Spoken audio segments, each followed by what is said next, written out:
A number of radio stations coming out of Memphis, coming out of Birmingham, had 100,000 watts of music.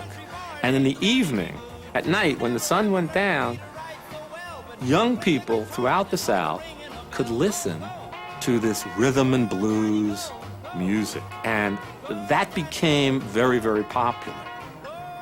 Many young whites, young girls and boys, they too would want to see these performers. And they would go to these places, and there would be a rope separating, whites from blacks. But somewhere during the concert, in many of these places, the rope would be thrown aside, and whites and blacks would be dancing, not necessarily together, but alongside of each other.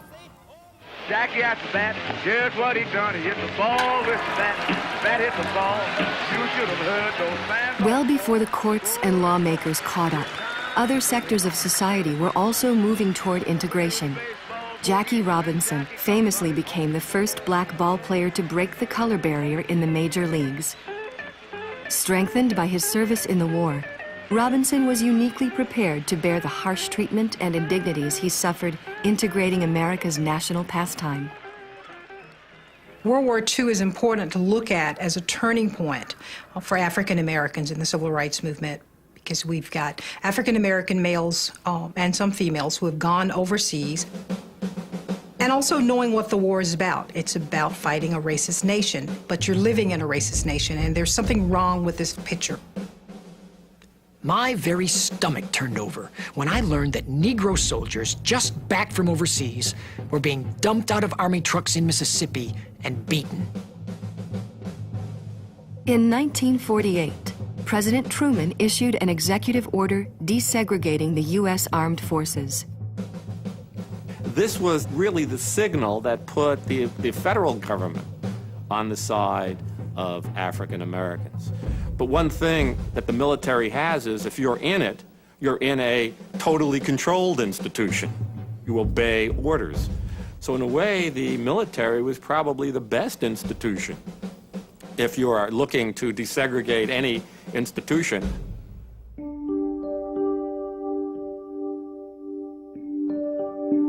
the watershed moment came in 1954, when the Supreme Court unanimously reversed the 1896 Plessy versus Ferguson decision, which had established the precedent of separate but equal. Brown versus the Board of Education, argued by future Supreme Court Justice Thurgood Marshall, challenged the principle of segregation in public schools. We conclude that in the field of public education, the doctrine of separate but equal has no place. Separate educational facilities are inherently unequal. I think the Brown versus Board of Education decision was extremely important symbolically. It represented a triumph of the attitudes, kind of anti-racist attitudes that come out of World War II. The argument that racial segregation, racial discrimination violates the basic American creed, saying that if you can't create equal opportunities in education, then we're a long way from achieving the ideal of democracy. I started public school in 1955, and the first 2 years I went to an all-African-American school. When I was 7, I started attending a school that was predominantly white. And I remember these people who were standing outside of the school with these boards, and they were protesting the fact that black children were going to the school. He sends troops in here and puts a bayonet behind every one of us. We still will not mix up with a bunch of black savages. What Brown could not do is to change people's minds and hearts. A legal system can't do that. And that's a process of America coming to its ideal of what democracy means. We're still working on it. The Brown decision kind of opened up the possibility, but to make the Brown decision a social reality, people like Rosa Parks and so many others had to take the initiative on their own to point out the contradictions between the ideals of America and the realities that they faced.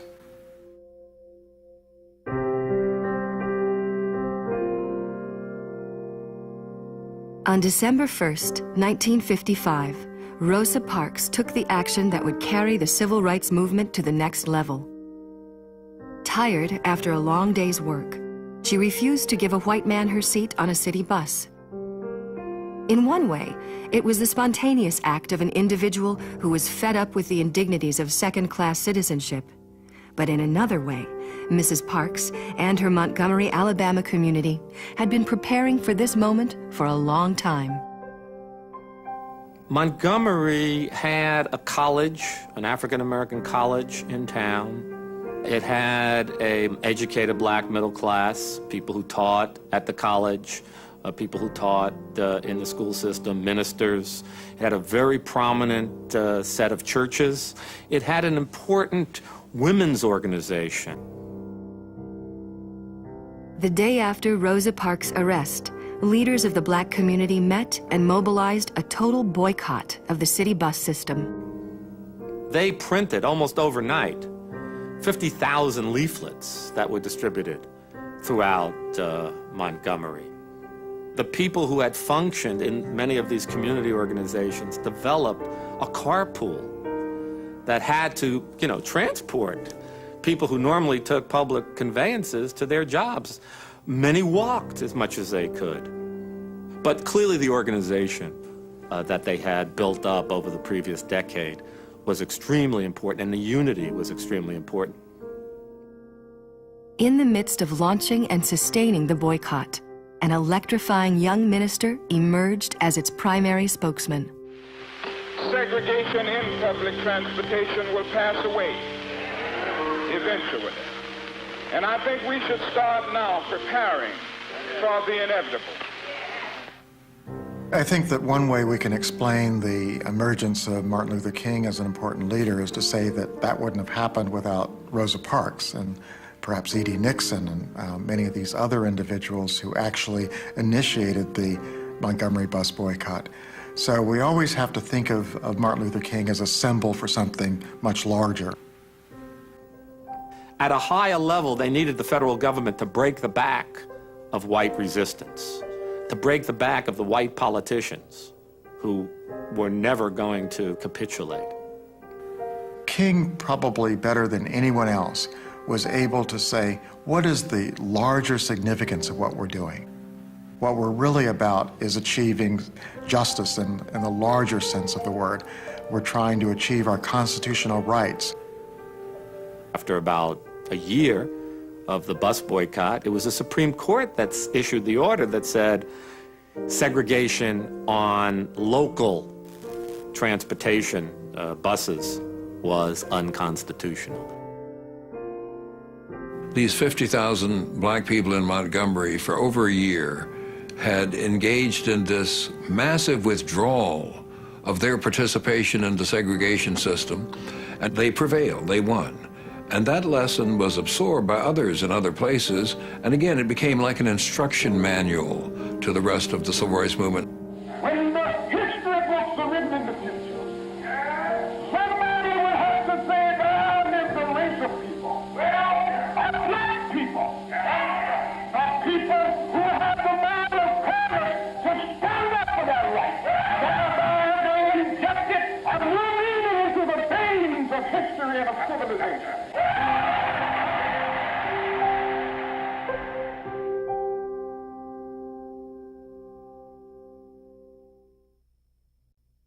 People get ready. There's a train a-coming.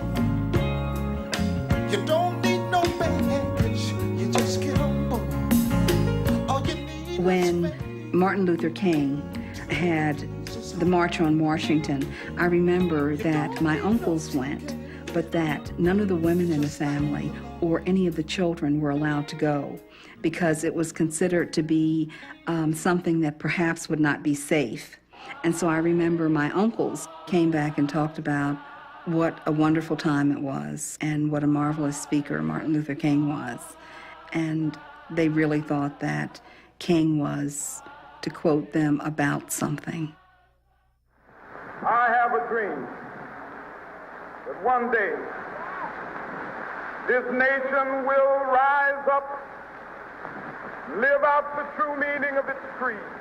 I was there. That was one of the major early experiences in my life as a teenager, to see Martin Luther King up on the podium and really speaking to the nation and addressing the basic issues as he alone could do. We hold these truths to be self-evident, that all men are created equal. He could talk about the founders of the nation and how they had essentially signed a promissory note, and now it was time to deliver on that promise. Just as I have a dream that my 4 little children will one day live in a nation where they will not be judged by the color of their skin, but by the content of their character. I have a dream today. In every respect, this is a perfect expression of an interracial gathering of thousands of people in Washington, millions of people watching it on TV. So what this does is it gives the civil rights movement great respectability. When we let it ring from every village and every hamlet, we will be able to speed up that day when all of God's children, black men and white men, Jews and Gentiles, Protestants and Catholics, will be able to join hands and sing in the words of the old Negro spiritual, free at last, free at last, thank God Almighty, we are free at last.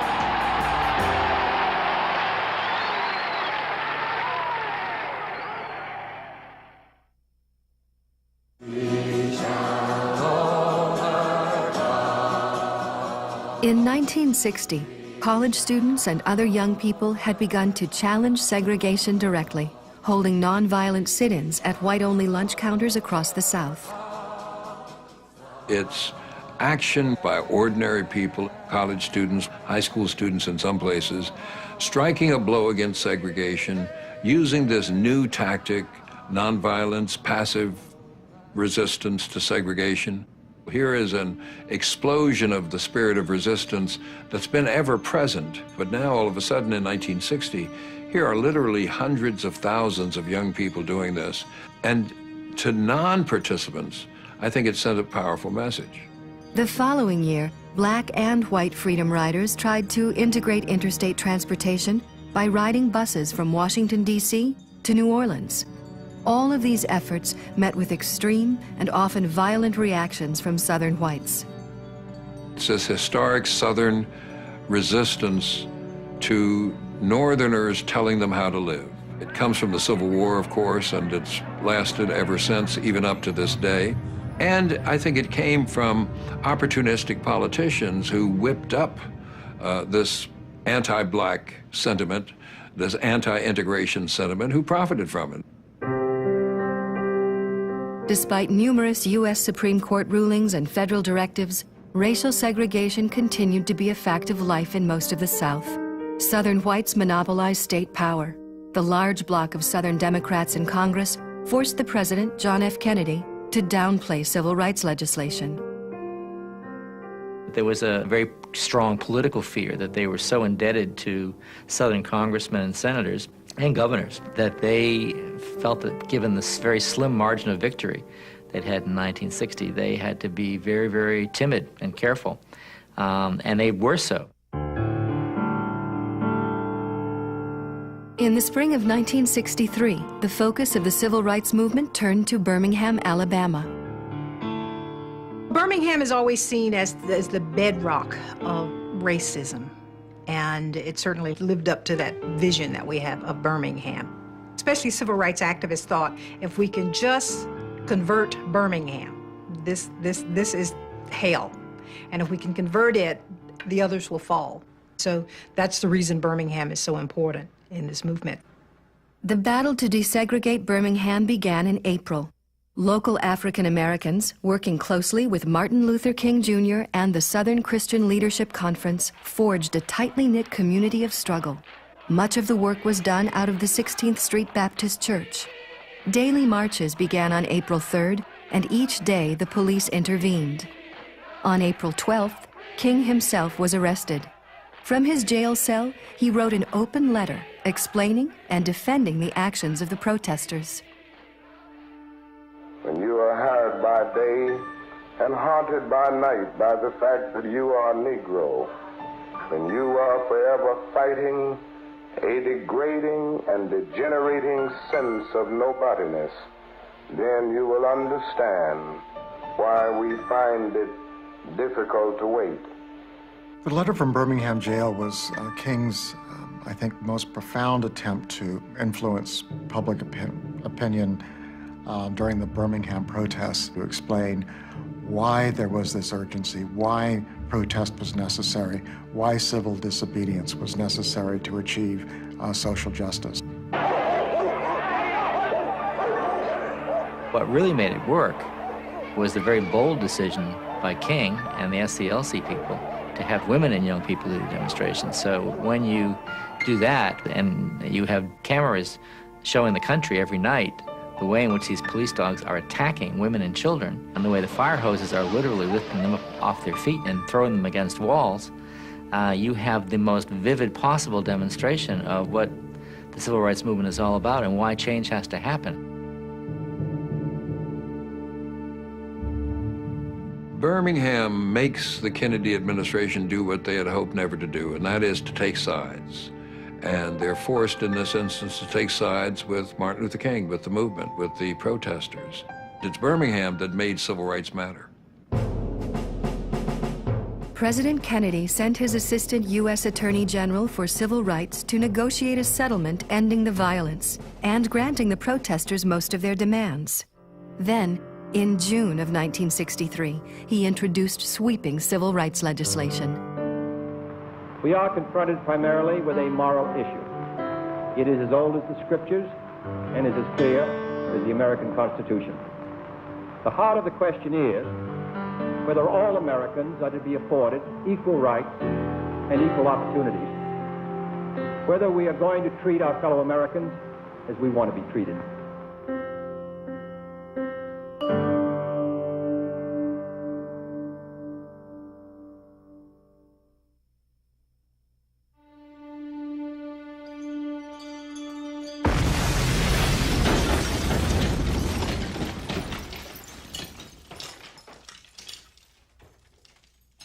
On a Sunday morning in September 1963, violence in Birmingham again rocked the nation.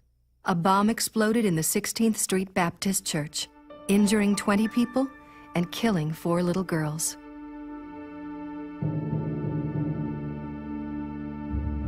Dear Mr. President, I shudder to think what our nation has become when Sunday school children and their teachers are killed in a church by racist bombs. The President and Mrs. Kennedy have arrived at Dallas Love Field. Only 2 months later, shocking violence would again touch the lives of Americans and greatly affect the civil rights movement.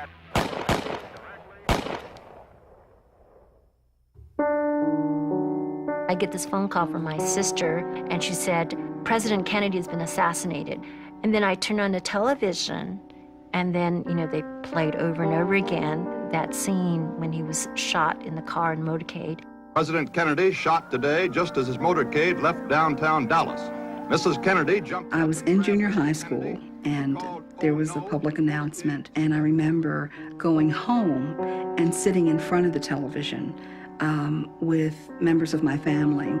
From Dallas, Texas, the flash, apparently official... Actually seeing Walter Cronkite come on and say that the president had been shot, and taking his glasses off and putting them on the desks in front of him. And I remember thinking, I think he's crying. Just hours after the murder of the president, Vice President Lyndon Baines Johnson of Texas took the presidential oath of office aboard Air Force One. Almost immediately, Johnson sought to marshal the grief of the nation behind the cause of Kennedy's Civil Rights Bill that had been languishing in Congress for months.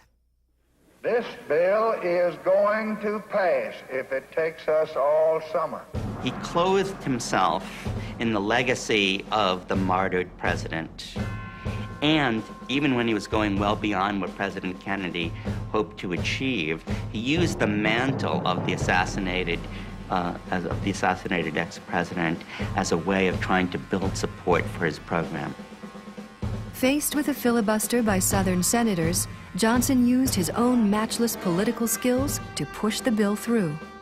He was a master of the political process, better than almost anyone else of his generation. He rested his skill on knowing intimately the needs, wants, desires, and fears of all of the legislators. But more than anything else, it was the skill in face-to-face communication and lobbying, literally getting in people's face, that defined the Johnson treatment, a mixture of cajoling, flattering, browbeating, threatening, praising, that work wonders.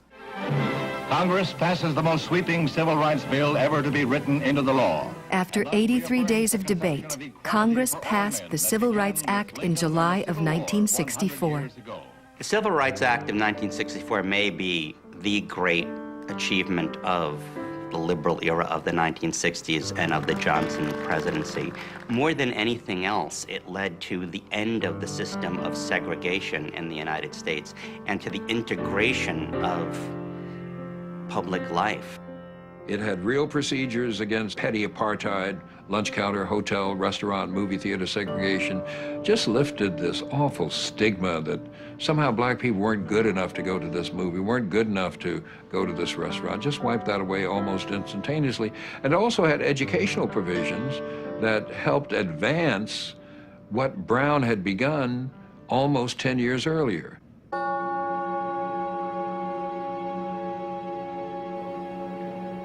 The following year, the violent suppression of a voter registration drive in Selma, Alabama, added momentum to Johnson's push for a federal voter protection. With the eyes of the nation and the world upon what was happening in the South, Johnson felt that he had to take a principled stand. What happened in Selma is part of a far larger movement which reaches into every section and state of America. In March of 1965, Johnson went before the country and issued an address to both houses of Congress in which he calls upon the lawmakers to pass a Voting Rights Act. And this was now the President of the United States using the anthem of the Civil Rights Movement. And we shall overcome. The results were spectacular. By 1968, approximately 60% of African Americans in the South were registered to vote. And now you began to see more black elected officials in the South. But at the same time, it also helped to make Southern politics, if anything, more conservative. After the achievement of the Civil Rights and Voting Rights Act, when those bills had finally been enacted, Johnson turned the next morning to Bill Moyers, one of his top White House aides, and said, "We've just delivered the South to the Republican Party for my lifetime and yours." And that prediction turned out to have been largely true. Johnson's commitment to civil rights was part of a larger vision to transform society by taking the ideas of the New Deal to a new level. The Great Society is a place where every child can find knowledge to enrich his mind and to enlarge his talent. It is a place where the city of man serves not only the needs of the body and the demands of commerce, but the desire for beauty and the hunger for community. His idea of the Great Society is that you improve everybody from the bottom up. And if you can do that, then the whole society moves forward, and it does become a great society. Reporters called it a political miracle as the 89th Congress passed measures mandating an anti-poverty program, education subsidies, a massive housing program, urban renewal, arts funding, consumer protection, highway safety, pollution control, environmental preservation, and more. Central to the idea of the Great Society was that there would be something for everyone, that you would improve not only people's standards of living, but the quality of life in the United States. A cleaner environment, for instance, would be part of that. Opportunities for higher education and the life of the mind. But the real focus would be on those people left behind by the prosperity of the 1960s. The most far-reaching of the Great Society programs, Medicare and Medicaid, extended government-financed medical care to the elderly and the poor. This administration today, here and now, declares unconditional war on poverty in America. The war on poverty increased some direct income support to poor people in the form of food stamps, rent supplements, and aid to families with dependent children. But the greatest benefits accrued to the elderly and to depressed rural regions through economic development initiatives. They actually changed what it meant to be poor in the United States. The elderly and rural poverty, those were taken off the table by the very success of the Great Society. But that then only drew more attention to the one area of impacted poverty that seemed least amenable to the kinds of things that liberal reformers like Johnson were doing. And that was persistent urban poverty in the ghettos of the nation's cities. They had to deal not only with the social and economic underpinnings, but of the role of racial injustice in creating those poverty populations. And in the end, Johnson tried a variety of very ambitious measures to deal with those programs, but with only very mixed success. I need some money, honey. I need some money right away. I need some money so bad. African Americans in the 60s soon discovered that gaining political rights did not lead to an end to racism or a more equitable distribution of income. Black frustration at ongoing poverty, joblessness, and discrimination erupted in a wave of riots that ignited American cities every summer from 1964 to 1968. The exposure to the realities of economic inequality led more and more people in the Black Civil Rights Movement to be radicalized. We're nonviolent with people who are nonviolent with us. A new set of African American leaders emerged. For many young urban blacks, the most inspiring figure called himself Malcolm X. You are better than the white man. And that's not saying anything. That's not saying you know where just to be equal with him. Who is he to be equal with? A member of the Nation of Islam, he attracted a large following, especially in urban ghettos, calling for black pride, separatism, and self-defense against white violence.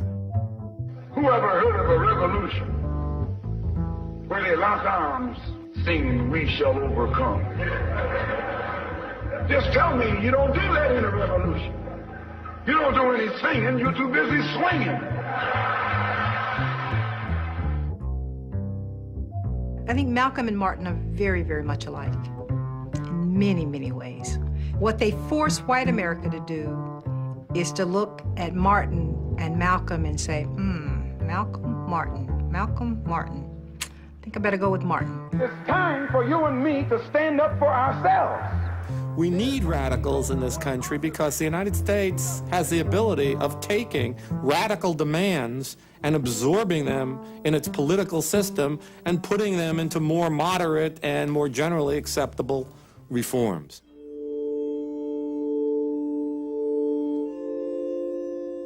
Malcolm X experienced a spiritual transformation when he undertook the Islamic pilgrimage to Mecca, coming to a new understanding of the brotherhood of humanity.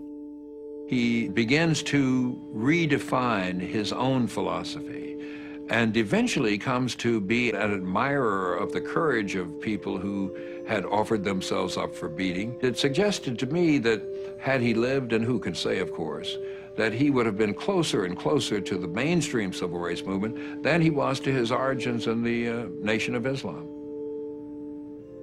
But early in 1965, Malcolm X was assassinated. In the summer of 1966, the young leader of the Student Nonviolent Coordinating Committee, Stokely Carmichael, popularized the slogan, Black Power. The time for running has come to an end. You tell them white folk in Mississippi that all the scared niggas are dead. We want black power. We want black power. I became involved with the Black Student Union at the University of Maryland. And so I would go to Washington, D.C. to protest marches and black bookstores and to hear people speak, and really considered myself to be a revolutionary, even though I didn't do anything that was terribly revolutionary other than wear an afro hairstyle and wear jeans all the time. Though embraced by only a minority of African Americans, the Black Power movement claimed the bulk of national attention in the late 1960s. Longevity has its place, but I'm not concerned about that now. On April 3, 1968, in Memphis, Tennessee, Reverend King spoke words that seemed to suggest that a passage was coming. And I've seen the promised land. I may not get there with you, but I want you to know tonight that we as a people will get to the promised land.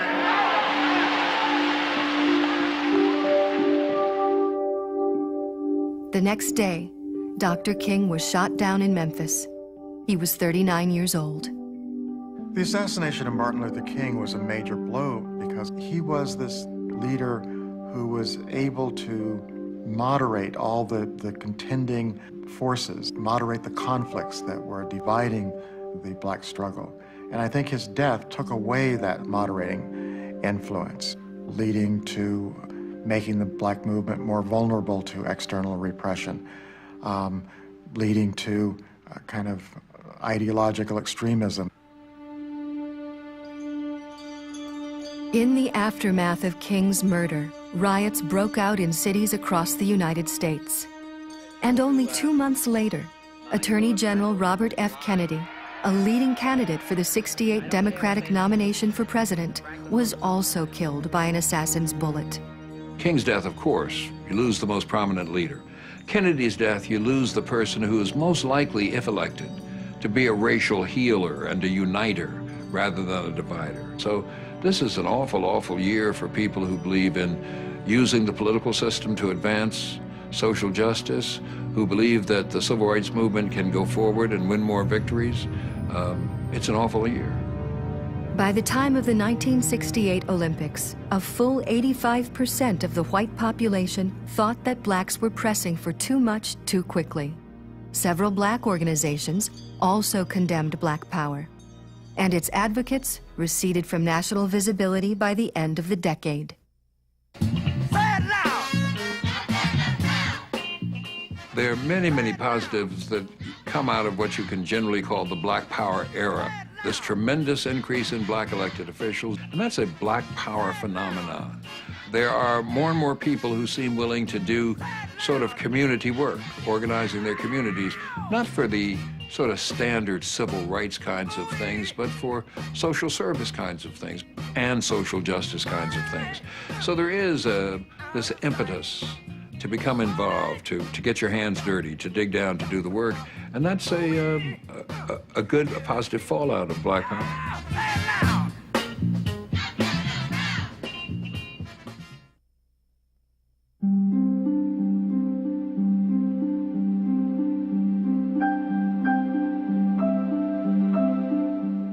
I wrote an article for a magazine about the 4 girls who were killed in Birmingham. I wanted to let those girls know that their deaths had not been in vain, and that there were many other little black girls who were their age, who grew up to remember them. The civil rights movement's the most important movement of 20th century America because it addressed an issue that was at the heart of questions of power, inequality, and mistreatment in our society. The movement transformed America in many different ways. It eliminated the kind of apartheid that characterized a third of the country in the beginning of the 1950s. That's all gone. It's not coming back. And although we're far from a perfect country today, we're radically better than we were when the Montgomery bus boycott began. I think the civil rights era tells us something about the triumphs and the limitations of America's faith in the principle of equality. It motivated a whole generation of liberal reformers, was this faith in the basic equality of all Americans, of all citizens, of all human beings. The civil rights movement teaches us that change is not just possible in the United States, it's essential. People do change things. What people think, what they do, and also what they fail to do can have dramatic effects, not only on the great policies of nations and states, but also on the everyday lives of ordinary citizens. The civil rights movement forced America to recognize that it was not living up to its ideal in stark black and white. And it set us on the road to living up to that dream. We're not there yet, but it at least placed us on the right path.